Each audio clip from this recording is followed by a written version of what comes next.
लोहरा समाज अब एक मंच पर आ गया है। रांची में हुई केंद्रीय राज्य समिति की बैठक में समाज के लोगों ने आपसी मतभेद भुलाकर एकजुटता दिखाई। बैठक का मुख्य मुद्दा लोहरा और लोहार नाम को लेकर बनी भ्रम की स्थिति थी।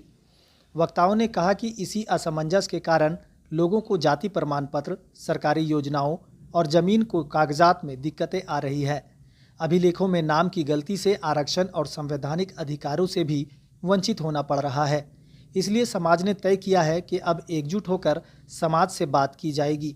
प्रतिनिधिमंडल ज्ञापन देकर इस नाम संबंधी समस्याओं को सुलझाने की मांग करेगा। समाज ने कहा कि अब विकास के लिए सभी मतभेद खत्म कर आगे बढ़ना जरूरी है। प्रदेश कार्य समिति का आज बैठक था। आज से पहले कुछ मनभेद के कारण हम लोग कई संगठन यहाँ चल रहा था आदिवासी लोहरा समाज के नाम पर, लेकिन आज सारे कमेटी को भंग करके मात्र एक कमेटी आदिवासी लोहरा समाज के राज्य कार्य समिति बना है और सारे लोग एक मत होकर हम लोग इसका ही मैंने अनुमोदन किए हैं। और हमारा जो समस्या है, समस्या में लोहार और लोहरा दो अलग अलग जाति है। लोहार पिछड़ी जाति में आता है, लोहरा आदिवासी में आता है। हम लोग वास्तव में लोहरा हैं। झारखंड सरकार के संज्ञान में भी हम लोग हैं कि 2011 की जनगणना में 2,16,000 लोहरा है, लेकिन दुर्भाग्य है कि सबके खतियान में लोहार दर्ज है। लेकिन हमारी आबादी पुरानी रांची जिला में लोहरदगा, गुमला, सिमडेगा, खूंटी, रांची, लातेहार में हम लोग निवास करते हैं, लेकिन हमारा भी खतियान में लोहार दर्ज है। और लोहार दर्ज होने से कुछ जाति प्रमाण पत्र निर्गत करने वाले पदाधिकारी लोग खतियान में लोहार होने की वजह से जांच प्रक्रिया में देरी करते हैं, कभी कभी देने में आनाकानी करते हैं, जिसके कारण हमारे लोग संवैधानिक अधिकार से वंचित हो रहे हैं। हम लोग इस सभा के माध्यम से आज नया निर्णय लिए हैं कि हम लोग इसकी सूचना सरकार को देंगे और सरकार अगर हमारी बात नहीं, हमारा जमीन में भी CNT एक्ट लगना चाहिए, खतियान में लोहार होने की वजह से नहीं लगा और जिसके कारण हमारा जमीन लूटा गया। हम बेचे नहीं है, हमारी गरीबी लाचारी को मैंने मजबूरी बना के और उसको लोग लूटा है।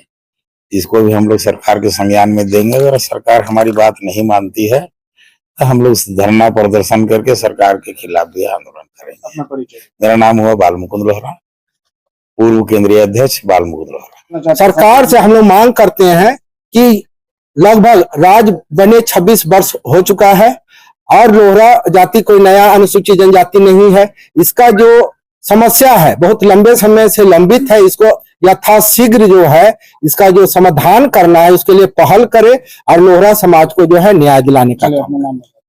अभय भूट कुमार, आदिवासी लोहरा समाज प्रमुख सदस्य। केंद्रीय समिति द्वारा आज हम लोग सभी जिला के लोग, खासकर रांची, लोहरदगा, गुमला, सिमडेगा, खूंटी और लातेहार के लोग उपस्थित अगुआ लोग हैं। और आज हम लोग निर्णय लिए हैं कि पूर्व में जो कमेटी थी सभी कमेटी भंग करके आदिवासी लोहरा समाज केंद्रीय समिति और आगे केंद्रीय समिति जो है उसी के द्वारा एक संचालन समिति बनेगी, उसी के द्वारा संचालित की जाएगी।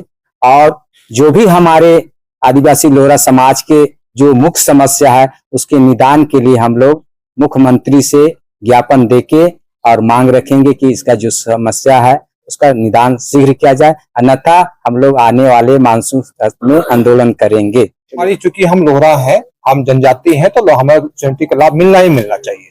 लेकिन ये संभव ये वजह से नहीं हो रहा है कि हमारी खतियान लोहार दर्ज है। अब लोहार दर्ज होने का या लोहार खाता को CNT न लगने का इसका प्रमुख कारण है 1962 23 जून 1962 की एक अधिसूचना 54-23। उस अधिसूचना के तहत लोहार खातों को सामान्य वर्ग के तहत पे रखा गया, तो उस पिछड़ी जाति वाले लोहार लोगों को सामान्य वर्ग के तहत रखा गया। लेकिन राज्य सरकार की भूल बैठी है कि हम लोहराओं की भी खतियान लोहारी दर्ज है, तो उस अधिसूचना के प्रभाव हमारे डायरेक्टली हमारे ऊपर में आ रहा है। तो राज्य सरकार को एक विशेष प्रावधान करना होगा कि हम लोहराओं का उन खाता धारक लोहार को एक स्पेशल डायरेक्शन का तहत, स्पेशल नोटिफाइड का तहत हमको CNT का लाभ दिया जाए।